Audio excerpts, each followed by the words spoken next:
And welcome to episode 136 of Hero Power. I'm your host, Avantes, and as always, I'm joined by my co-hosts, Zerotio.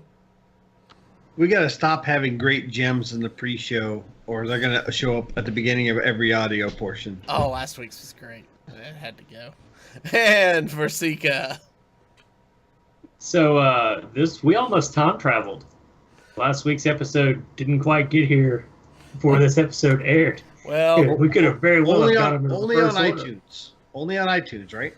yeah. It was available on our website the day after the show. It just didn't hit the RSS feed until today because we had some technical issues. What happened was I finished the episode, I put it on a thumb drive, I gave it to Zerotio. He started to the data center with his walker, being as he just turned 40 and couldn't quite make it there fast enough. We're gonna have to get him a rascal or a little.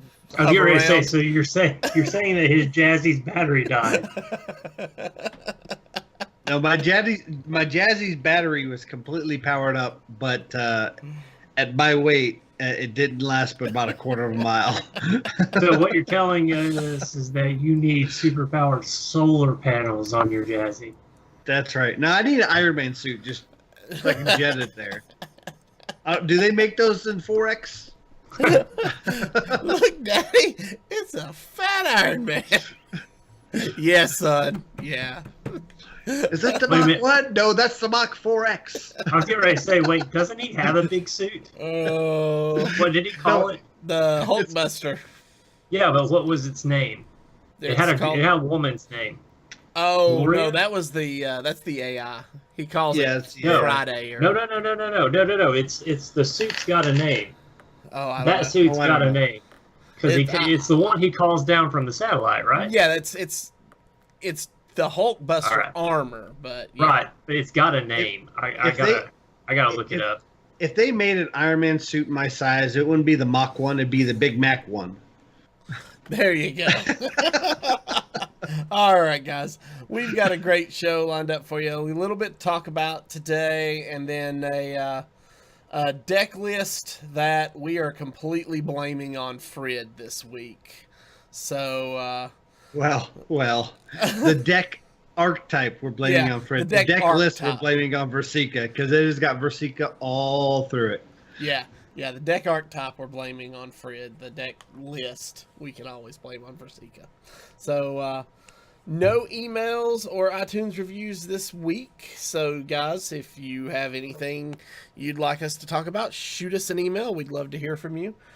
We do have one new Patreon this week, and I forgot to put that in the show notes, but welcome Zero Cruel. We are glad to have Zero you. Cruel. Welcome aboard. So little story on Zero Cruel, and I didn't know he became a patron. That is absolutely awesome. He is also a patron of Hearth Coach, and he entered the Hearth Coach tournament. And I was bragging that Zero was going to be a 3-time Hearth Coach champion, and I didn't lie. It wasn't this Zero. So there has been a champion, a Zero champion 3 times, twice me and once Zero Cruel. He actually got it this last time. I got knocked out in the first round by Blake Hall, as per the usual when I get knocked out in the first round, and was able to be there to cast it. So that was a lot of fun. Nice. So and the Hulkbuster armor is called Veronica. Veronica. Okay, yeah, that's correct. Zero Cruel. I sent you an email with all the link information to join the Patreon, or to join the Discord. So make sure you check your messages. I've been looking for you to join, so can't wait to talk with you. So thanks again for your support. All right, that brings us to this week's news, and the big news is yesterday on June 19th, we got to see the official lists for HGG teams. The teams that will be representing each country in the Hearthstone Global Games.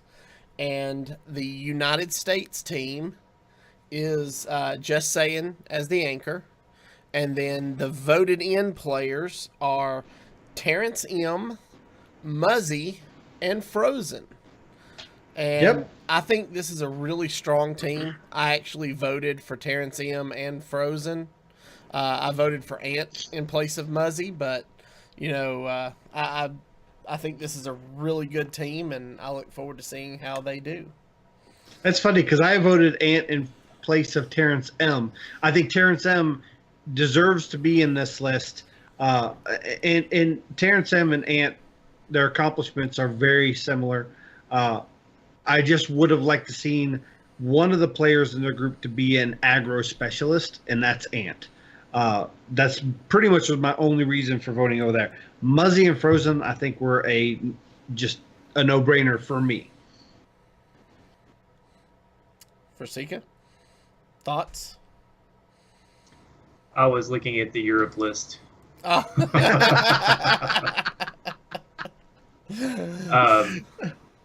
But no, I mean, yeah. So I totally see Muzzy being in there. I think I get what Zerotio is saying when he says that you want there to be an aggro specialist, but at the same time, like if I'm fielding the team, I want it to be full of people that are well-rounded.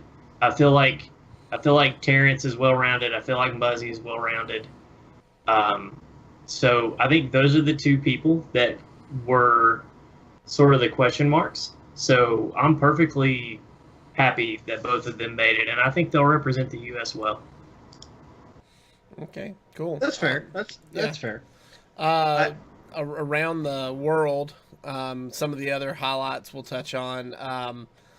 Karakute, who has been participating in UHL some, representing Team Toast. She made the HGG team for the Philippines. The team for the Netherlands, as always, looks stacked. You've got Tyler anchoring that team along with Tas and Mitsuhide and somebody else. I think I'm forgetting off the top of my head. See, did you say Theo? No, Theo. He's the other one. Yeah, that's right. So that team is pretty well stacked, I feel. There's just so many. The Netherlands have Hunter Ace anchoring them. Fresh off his HCT Soul win. Sweden.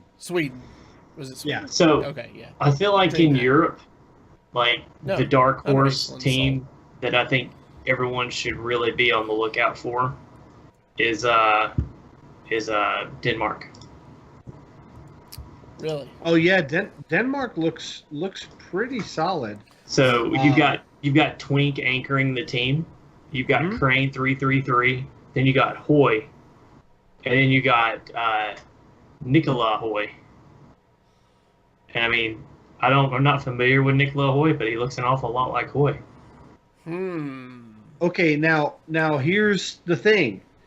Hoy has a twin brother.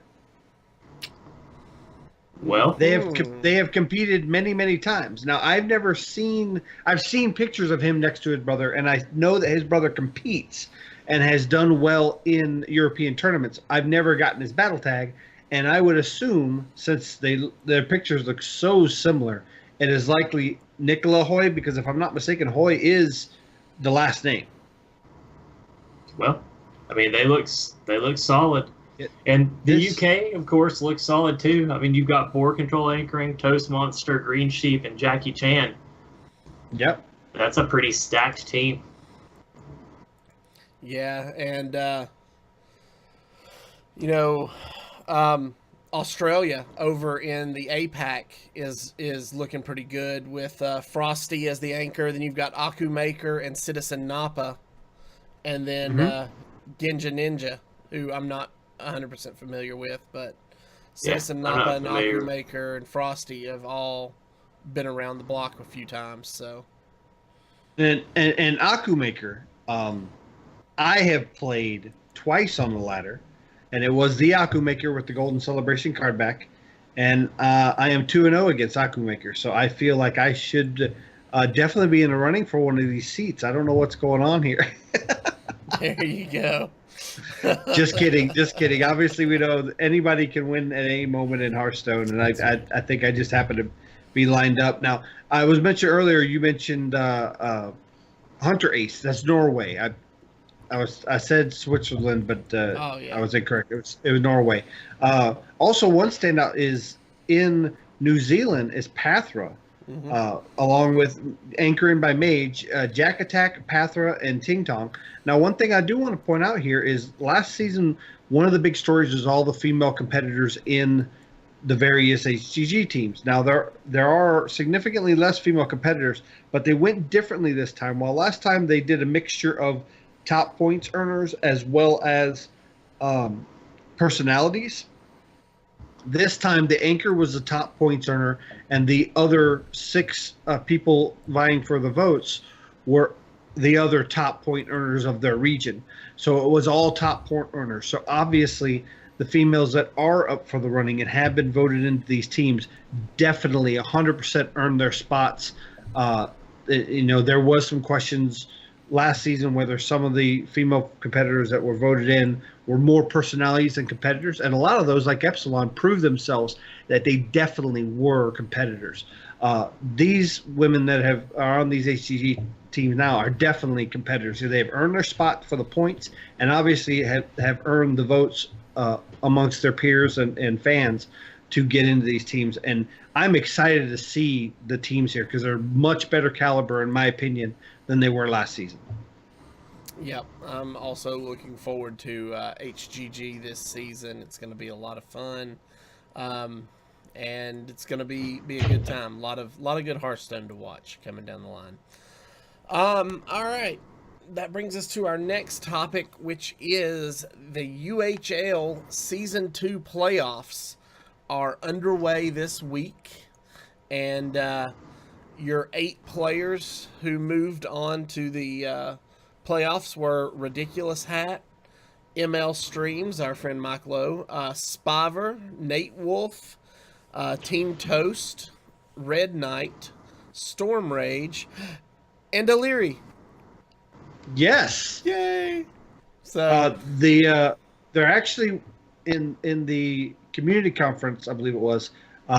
Andrew is Living actually qualified, but he did have some obligations that came up, unfortunately, and he can't compete in the playoffs. So they did move the brackets up a bit, and that allowed Red Knight, who just barely got knocked out by tiebreakers, to be able to represent the conference, and that's awesome because he's been great this season.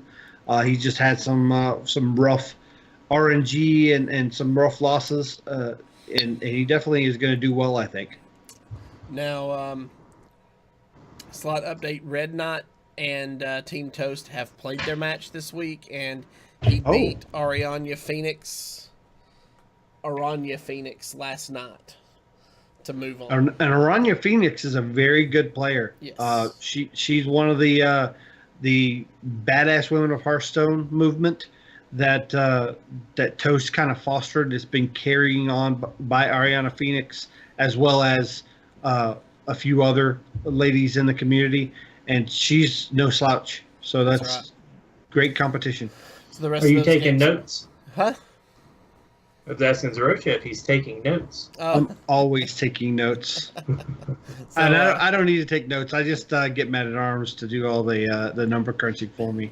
yeah, so That guy is a genius. You can follow along with this over at UnitedHearthstoneLeague.com. They have the brackets right there on the front page for you, and they'll be getting the rest of those matches underway later this week. So, all right. Yeah, I'm a little disappointed that my job switch came right at the end of the UHL because I've been so busy that I've barely been on Twitter. I haven't even touched Discord because I had to remove it from my phone.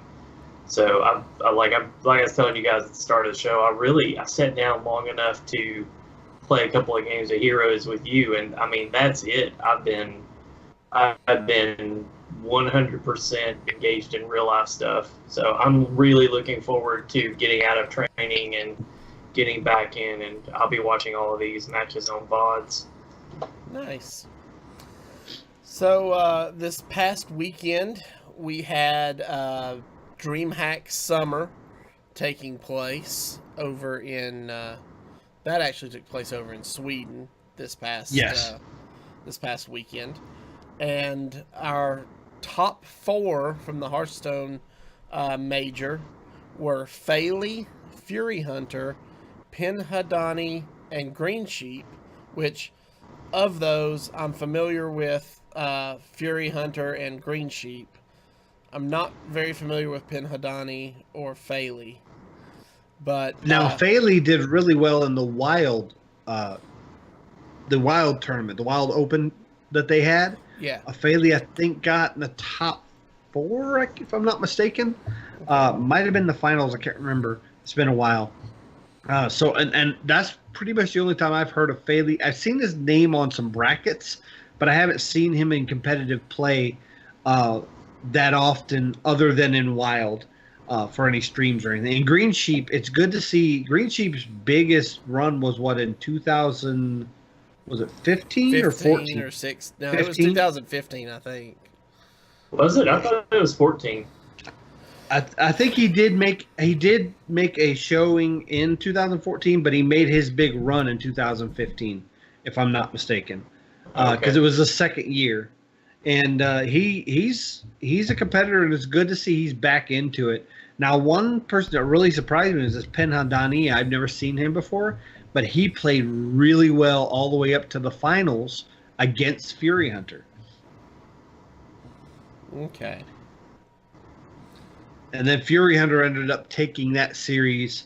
I believe it was 3-1.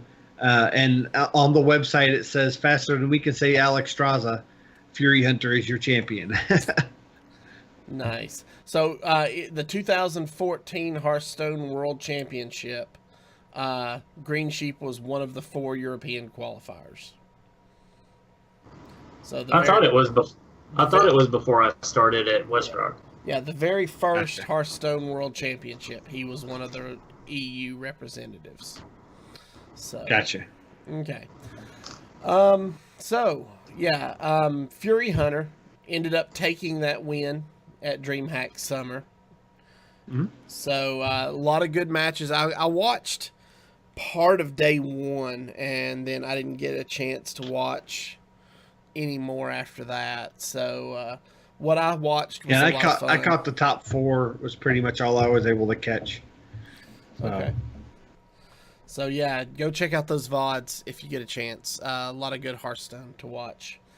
Also today, June 20th, choose your champion for the for the summer championships has gone live.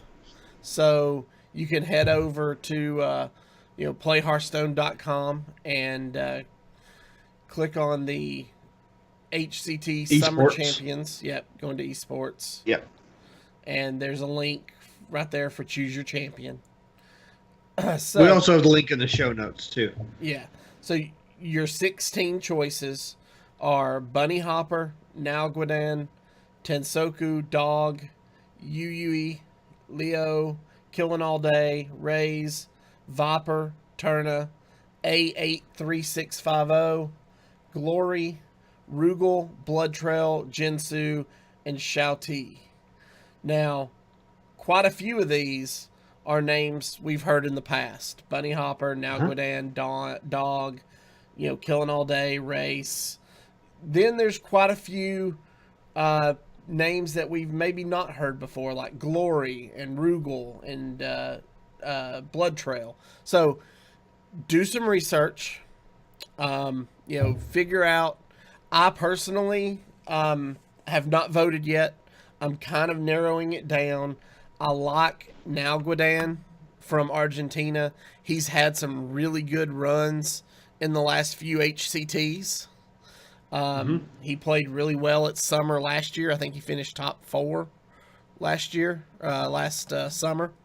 So, have you guys picked your champions yet? I have, yes. Who did you go with, if you want to share? So, some of my favorites in here is Killing All Day. Oh, well, I like to rag on the fact that he says you're killing all day. The guy is killing it, so he can definitely do well. Both Blood Trail A83650 and Nalgodon are all three of those guys are really, really strong. Ray's Viper, we have some great names in here that did really well through the year. However, Group C has Turna, Rugal, Jinsu, and Dog. Now, the most notable name, aside from Dog, of course, in this group is Turna, and he really had some shaky plays in his rise up to the championship. And Jinsu's kind of a rising star, and Rugal's not that well known. I think Group C is the weakest group, so my choice because of this group is Dog. Not that I think necessarily that he is the best out of all 16 competitors, but I think he is the strongest in his group, and that because of attrition in the other groups, Dog will come out on top. So I chose Dog to take it all. So you chose Dog even with with being handicapped, having to play with a shirt on. Yes, yeah. That is his best play is when he has his shirt off, and ever since Twitch has forced him to put his shirt on stream, that suffered some things. But I do think Dog definitely is probably the smartest player, and I don't mean that in a negative way. He's the most cerebral. Let me put it that way. He's the most cerebral player. He's going to think more about his opponents and what they might pick in lineups, and do more cross-player studying than anybody else in the field of this group of 16 players. All the other players are very good, but they're mainly good at playing their games, where Dog is good at both playing his game and predicting what his opponents are going to do. I've seen Dog in a couple of our community members and pro players that are part of the Hero Power community, their chat, just kind of helping other players out and giving some insight and deck ideas. The guy is always working, and that for that reason, I think he's going to take it. Okay, cool. Virsica, how about you? I went with Bunny Hopper. Oh, that's a good choice. I think he's due. He's been at the top for a while. He's been close so many times where just one draw didn't go his way. And in looking back, it's like the law of averages is in his favor as far as that goes. I mean, there's bad luck, and then there's been Bunny Hopper's bad luck. Yeah. That's bound to turn, and eventually the skill is going to be the deciding factor and not the luck. I feel like in this meta, I feel like that RNG, while it's more prevalent, isn't necessarily game deciding impactful as much as it has been in the previous times that he's gotten beaten by bad RNG. So he's due. He's good. We know he's good. He's still playing at a high level in this meta that is sort of diverse. So I feel like out of all the players, he has shown the most consistency.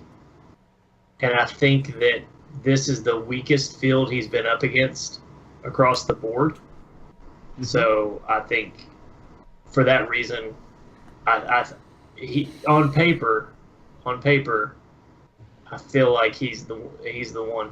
Now, coming into this one, it's the least amount of Hearthstone that I've watched coming into any HCT.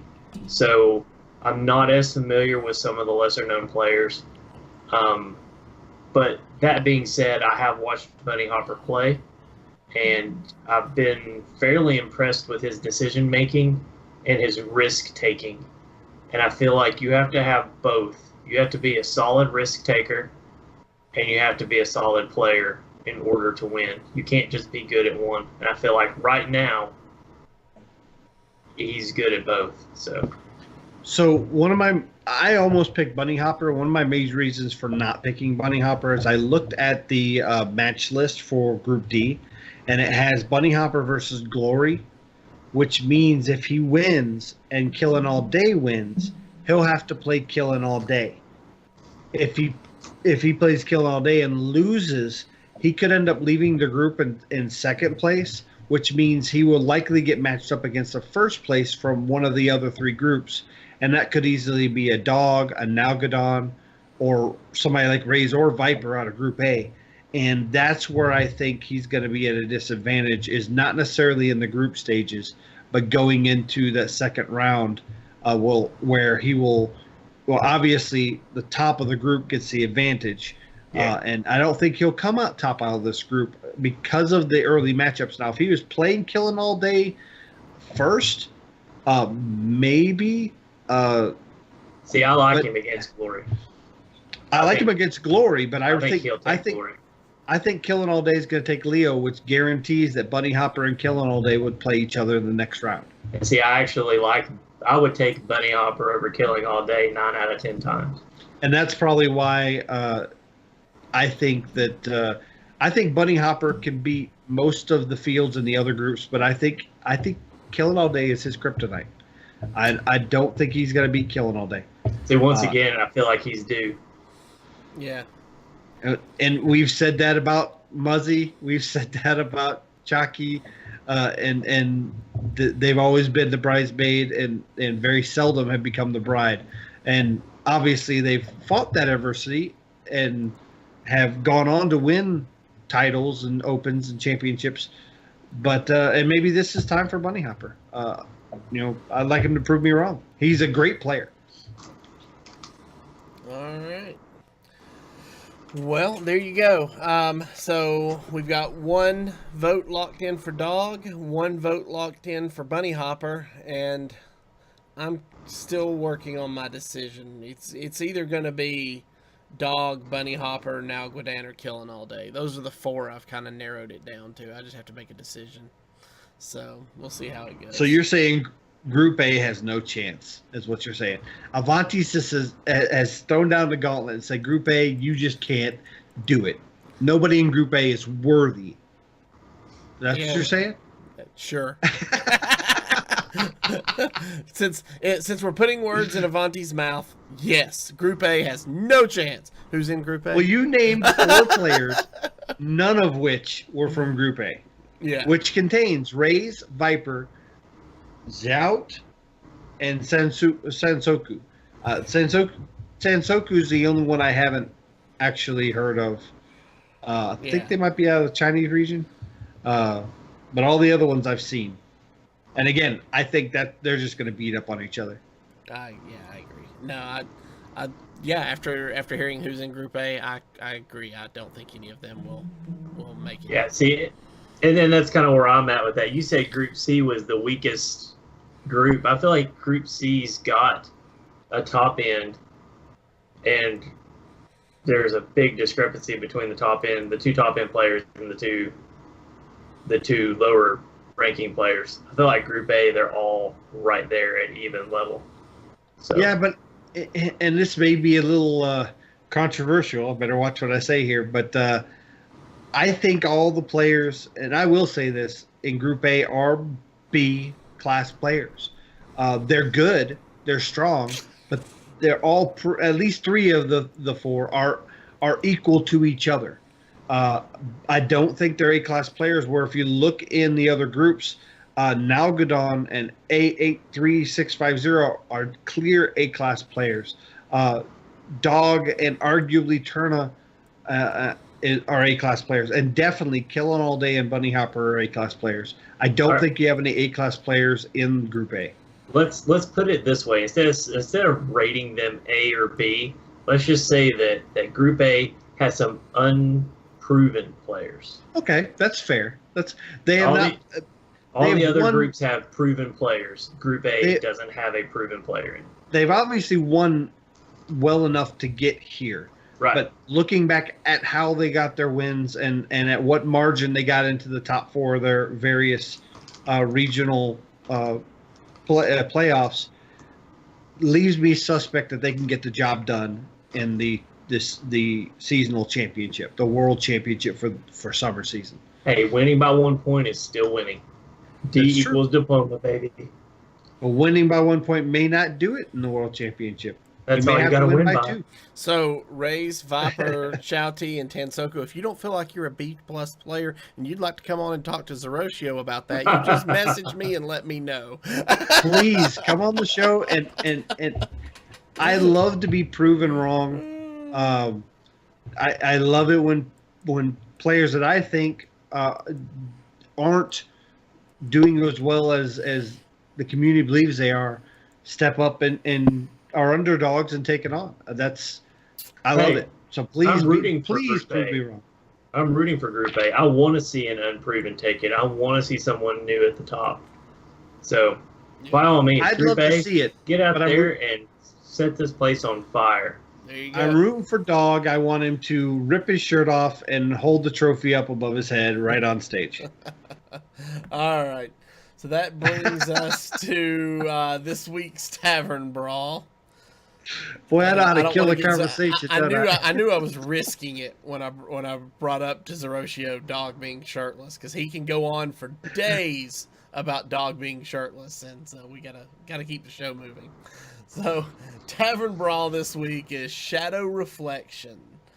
Build a deck of any size and we'll fill the rest of the 30 cards with shadow reflections that copy the last card you played.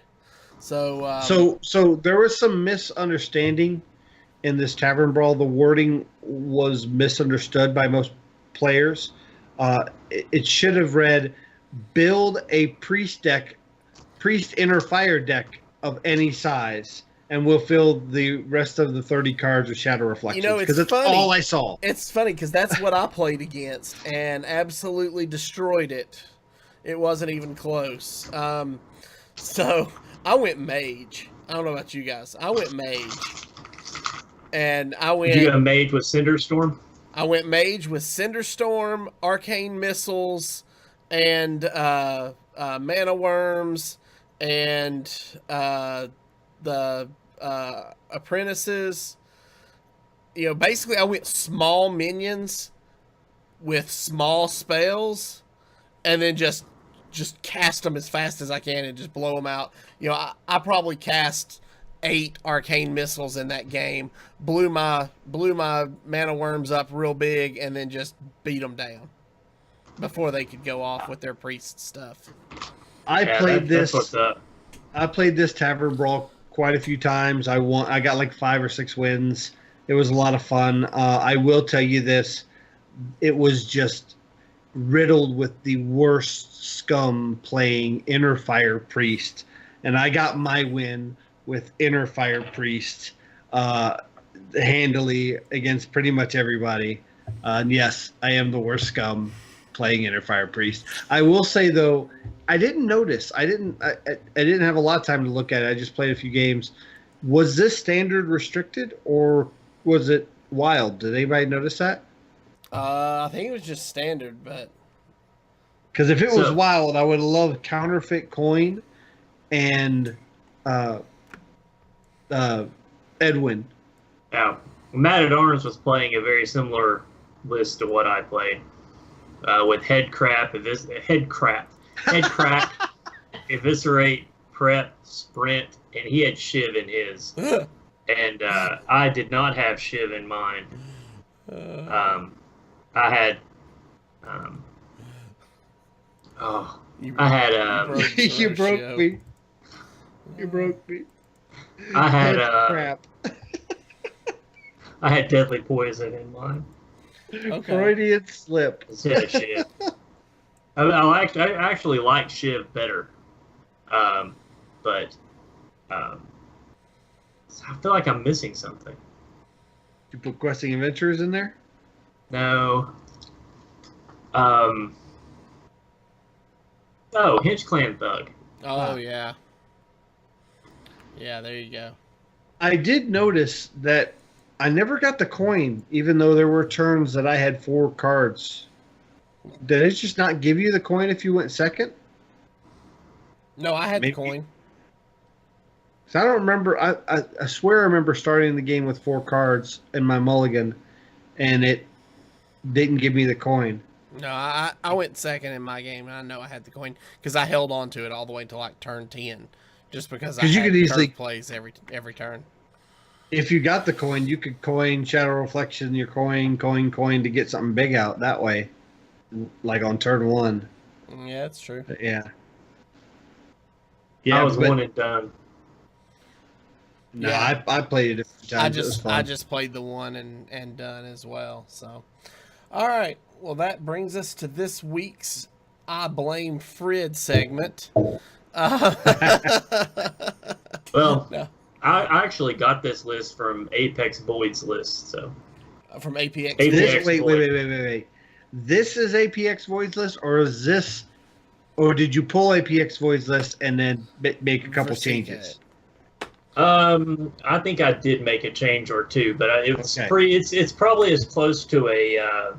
This is probably as close to an off the website meta list that I. Yeah. I mean, if I Like- changed something out, it was only 1 or 2 cards. Seriously, looking at the off HS replay list, which is also the list that Frid suggested to me, and your list, I see 2 cards difference. In That here. sounds about right. That's it. Yeah, which 2 cards?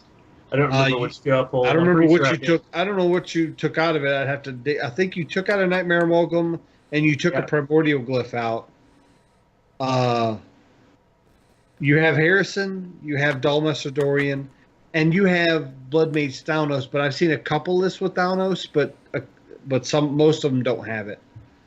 So Yeah. really 3 cards difference. And it looks like you're 1 short of Gentle Megasaur, Primordial Glyph, and Nightmare Amalgam. So let me run Yeah. down this deck list so people know what we're talking about, and then you Okay. guys can talk about how the deck plays. So it's Murloc Mage, it's 2 Grimscale Oracle, 2 Mana Worm, 2 Murloc Tidecaller, Archmage Argyle, Blood Mage Thalnos, 2 Bluegill Warrior, 2 Book of Specters, 2 Frostbolts, 2 Murloc Tidehunters, Primordial Glyph, just one of those, 2 Rockpool Hunters, 2 Cold Light Seers, 2 Murloc War Leaders, 1 Nightmare Amalgam, 2 Fireballs, 1 Gentle Megasaur, and then, as Zerotio said, you've got a run of legendaries in Dalmaster Dorian, Harrison Jones, and Aluneth. So, Virsica, why don't you tell us a little bit about how the deck plays? Like, what's the, object? The object is to go face. It's the closest thing to an aggro deck that I guess I've played. So I guess really for me, I like being greedy with this deck because the meta's pretty slow right now. So like the dream is to turn 5 coin into Dollmaster and actually have him stick, and then on turn 4 play Archmage Argyle and Book of Specters. It's so brutal. So brutal. And then hopefully you drew one of your 1-cost Murlocs or a Mana Worm. And then turn 6, you either drop the hand, or if you got Aluneth in your hand, go ahead and Aluneth, and then you just start dropping low casting cost minions, and just by that time you should have already flooded the board early. And most of the time, by the time you even get to turn 5, your opponent's usually somewhere around 16, 14 health. So really, you're just finishing. Yeah, with this version of the deck, I've gone 2-1 so far. The off HS replay deck that I played, I'm right about 50-50 with it. After about 20 games of playing with it, and it's good, but yeah, the matchups are real. It's really, your wins really depend on your matchups. However, with this version, you can be a bit more greedy. I had a turn 8 play where I Dalmaster Dorian into to Archmage Arugula coined into the spellbook and the book of specters, and then my hand was filled, my board was filled, my opponent just there's nothing they could do at that point. Yeah. If you manage to get Dollmaster to stick and you can Aragul into Book of Specters, you will win 9 times out of 10. Now, one big thing I was curious about in this deck is the Mana Worms, because there are not a lot of spells. But what Mana Worm actually does, if you can get it out on turn 1 or turn 2, is it baits removal, because they go, oh gosh, Mana Worm, I don't want a huge 8/2 Mana Worm hit me in the face. I need to kill it. Unbeknownst to them, you only got, like 6 spells in the whole deck? So Yeah. you're really, or eight spells counting the Primordial Glyphs, or you only have 1, so 7 spells. So honestly, the Mana Worms are less threat than the Murlocs, but that opens you up to have more Murlocs on the board because they use a removal early. I've even had someone use a lightning storm on the board just to get rid of 1 Mana Worm, and I think it was a Bluegill Warrior. And I was like, wow, this is great. You're overloaded, and now I'm going into turn 3 with the coin. I Arugula'd and Book of Specters and just filled up the board again, or filled up my hand. Nice. Yeah, I've actually played a couple of games with this deck. I did not have Dollmaster Dorian, and I ended up replacing him with a Fungalmancer to drop between my Murlocs and just go face. And I mean, I'm sure that went pretty well. Yeah, it wasn't bad. So I played around with the Fungalmancers before Harrison, Jones, and Alaneth, and I mean, it did okay. I just didn't feel like it was fast enough. Yeah. One matchup you have trouble with this deck is Hunter, specifically. They just can outpace you, especially if it's a spell version, it runs the traps, or the mid-range, it runs the traps. Yeah. So Harrison Jones can actually really help you with that matchup to take take the bow away from them, as well as give you some draw and kind of turn that into your favor, because the kind of more conventional version of this loses to Hunter pretty convincingly, and this version at least has a better win rate against Hunter. Yeah. All right. Well, and really, that is your if you run into Mage and they're running Dragon's Fury or Flame Strike, like the Control Mage, you're on a clock.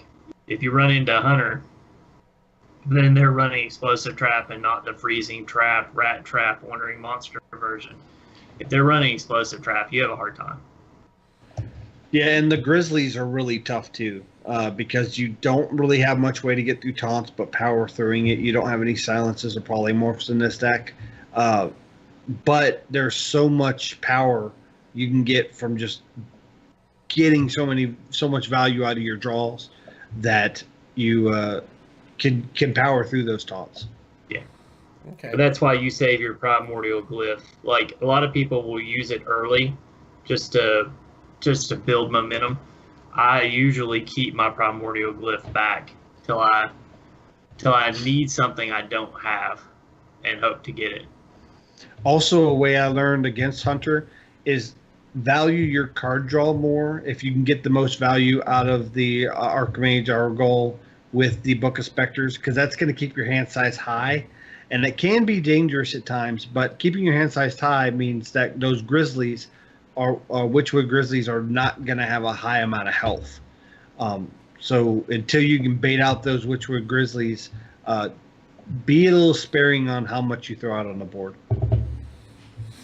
Okay, cool. Well, I am looking forward to playing this deck some more, seeing this deck played some more. I'm going to play it some more this week. I had a lot of fun with it in the couple of games that I played. So, I guess with that said, if you are joining us on Twitch or YouTube, please stay tuned for the live play portion of our show. If you are listening to us via our audio podcast, we'd like to thank you for joining us. Remember, you can follow us on Twitter at HeroPower_cast. You can find all of our past episodes on YouTube at youtube.com/ECMMOGamers or on our website at HeroPowerHS.com.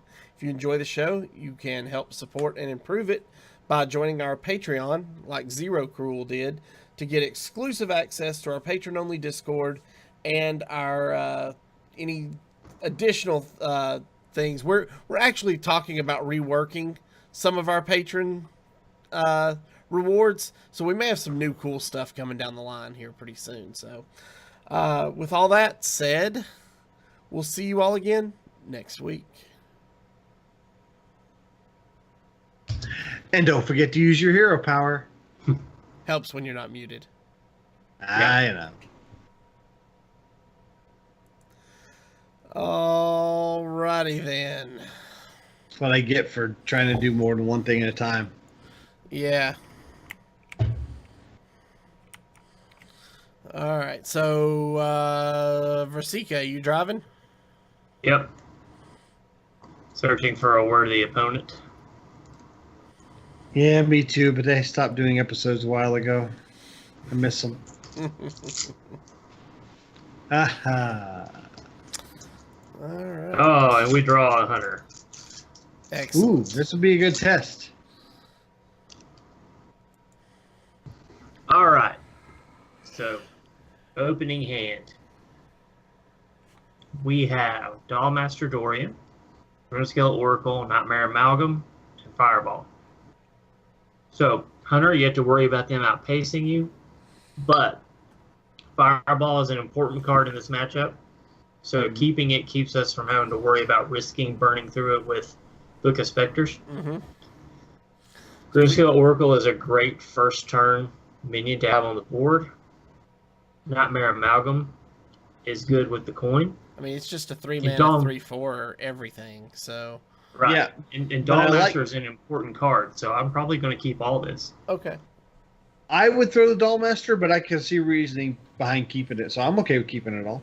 Well, we'll throw it just for giggles. I would normally keep it here. I mainly like Nightmare Amalgam as a keep because the 4-mana spell does 3 damage. It makes a 3/3. Its name escapes me. It doesn't kill it. They'd have to use something. Oh, whoa. What? Wretched Tiller? Hey, well, that means we're taking 3 damage next turn. And ooh. Nah. I don't want to take 3 damage. So you're going to coin ping it? I think so. I curve out pretty well. You do. Yeah, I guess. Grimskill Oracle isn't bad. I mean, it's just 3 damage, so. It'll just be 2 damage if we Grimskill Oracle, but I expect he's going to go face. Oh, yeah, he'll get a face. And use his hero power to do 6 points of damage to us. Yeah. And then Rockpool Hunter makes this trade just beautiful. Yeah. There's And Dollmaster found his way back. And so Harrison Jones is going to be great to get rid of a boat if he doesn't get it on 3. If he has it on 3, it's going to be gone by turn 5. Yeah, if he can go to face, you're just going to go to face. Why are you playing jokes? Okay.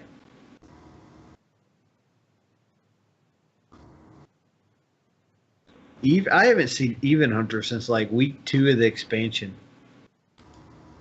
Yeah, this is an easy Nightmare Amalgam. We could push 11 damage next turn if we really wanted to. Probably like Primordial Glyph Pink. Man. This guy is aggressive. We want to ping off that Wolf Rider, right? Yeah. I mean, I'm okay with using the Oracle that puts 8 on the board.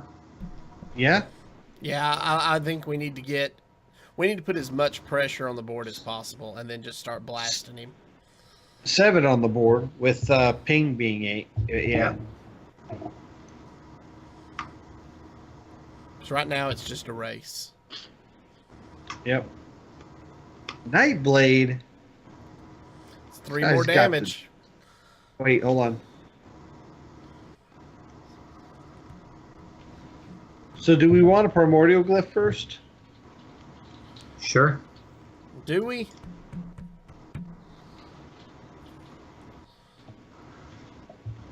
We get ice barrier here. Yeah. I like ice barrier here, but we almost want to leave the minion up if we're going to do that, so that we do get the guaranteed 4 points of healing. Yep, I'm going to. So ping it and then ice barrier and just go face. Yep. That's what I'd do. A lot of people will clear the minion, but then you lose out on the healing. That's okay. If he clears the minion, I've got 2 fireballs in my hand, and he's dead 2 turns.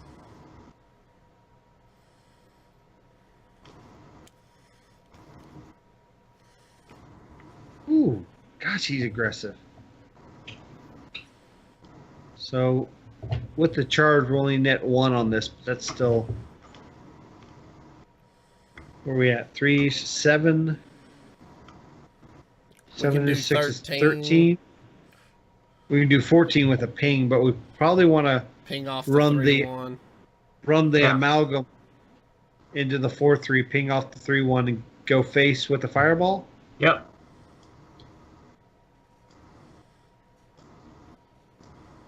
I can't envision him doing an additional 8 points of damage with 5 mana. Is it Stone Tusk Boar, where you could unleash the hounds? Unleash the hounds, kill command, hero power, right? I mean, That would be it. Stone 8. Tusk Board double kill command. Or not kill That's command. lethal. Yeah. We got lethal on board with the ping. Yeah. Yeah. We don't even have to fireball, but we're going to, right? Yeah. just to let him know. Oh yeah, you done got, son.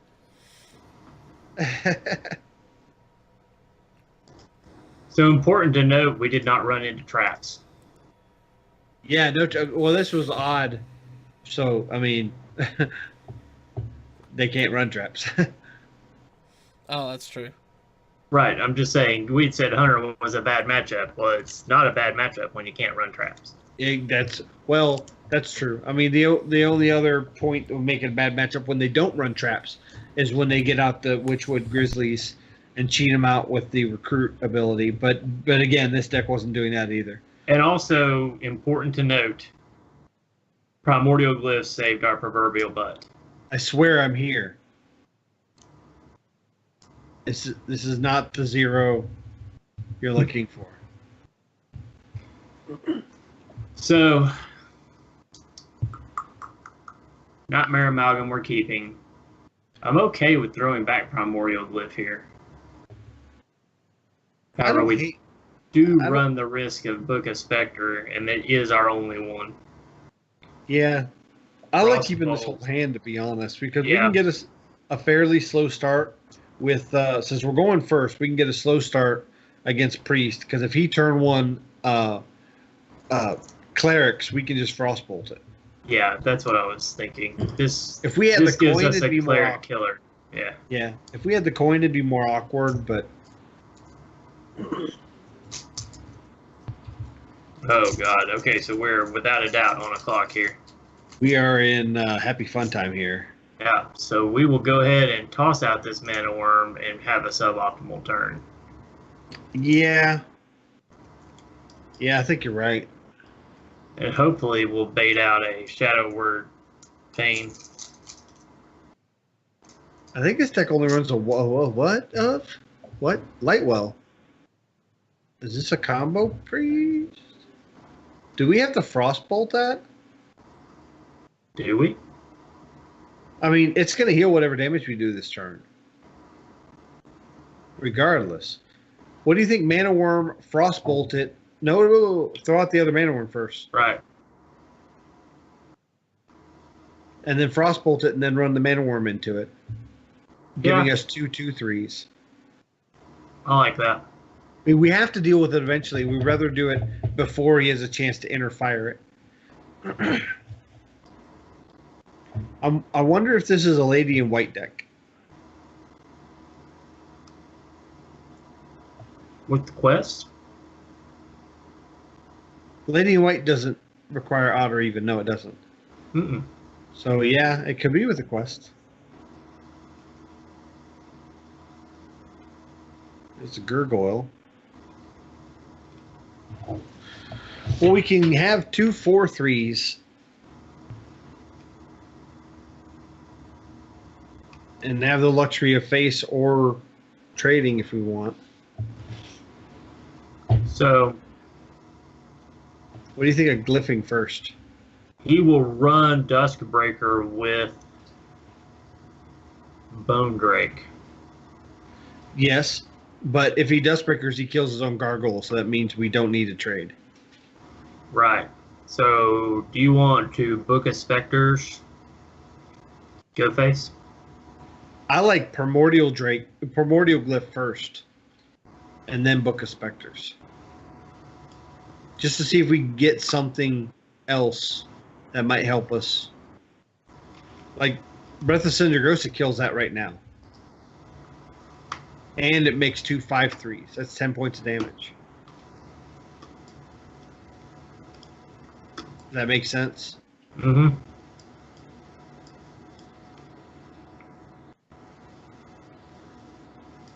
But I would have suspected him to coin out his Dustbreaker last turn since he had He's two. he doesn't have Bone Drake in hand. Gotcha.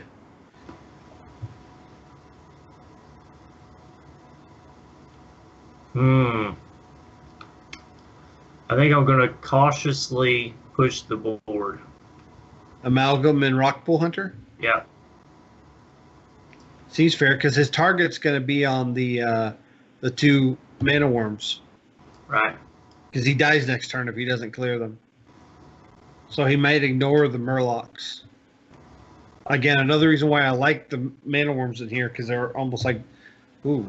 Okay, Here comes so the maybe Duskbreaker. Yep, Oh, or Lyra. not. He's fishing Spirit for something. Lash. Spirit Lash? He traded because he needed the coin. He's digging. There's Spirit Lash, okay. Got it off of Lyra.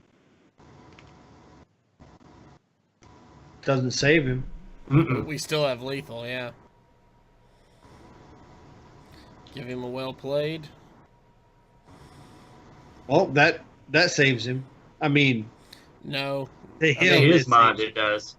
And, We know Yeah, it doesn't. we but we can still double war Yeah. leader. To him, it kept him kept us 2 off lethal. Right. there you go, guys. Wow. Matt at Arms was like, man, Virsica must want to go to bed early tonight. Virsica's like, you know what? It's been a long week. It's been a long night. Let's just play aggro and get it over with. He has made a deal with the devil. Right. But I mean, you get the gist of there's not a lot of aggro out there right now. People aren't as practiced playing against it. That's true. Like, so I named this deck, like in my list, it's called My Wife Likes Murlocs. Actually, I got it because it was all Murlocs, and she was going to be watching me prepare for UHL. So I've been playing this deck for a week.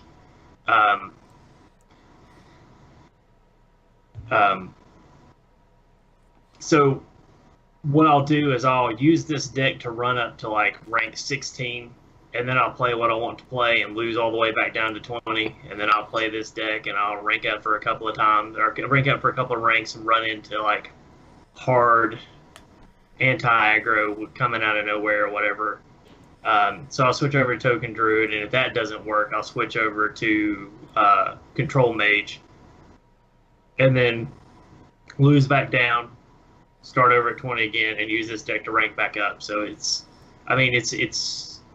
getting towards the end of the month. If you're looking for a deck to get through the teens and I'm also playing a version of this on my EU account. So on the EU server, the 5 to 10 rank, this deck does really well in as well. It struggles when you get up to about rank 6.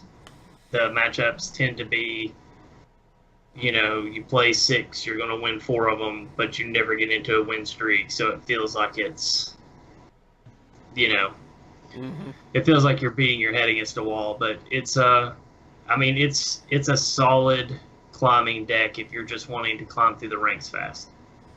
Yeah. Definitely what I'm going to be doing with it. And we showed that the Dollmaster Dorian Archmage Aragul combo doesn't have to be present to win.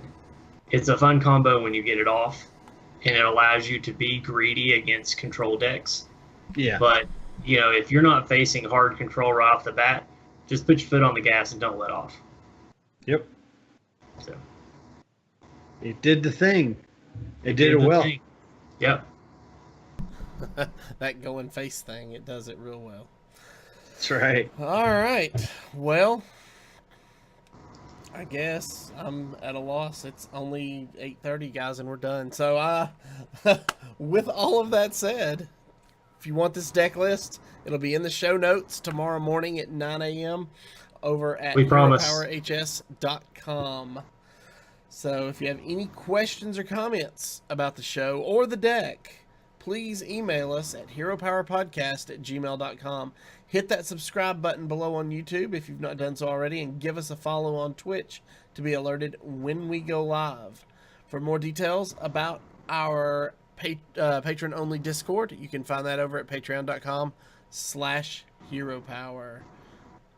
Until next time, good gaming. Bye, guys.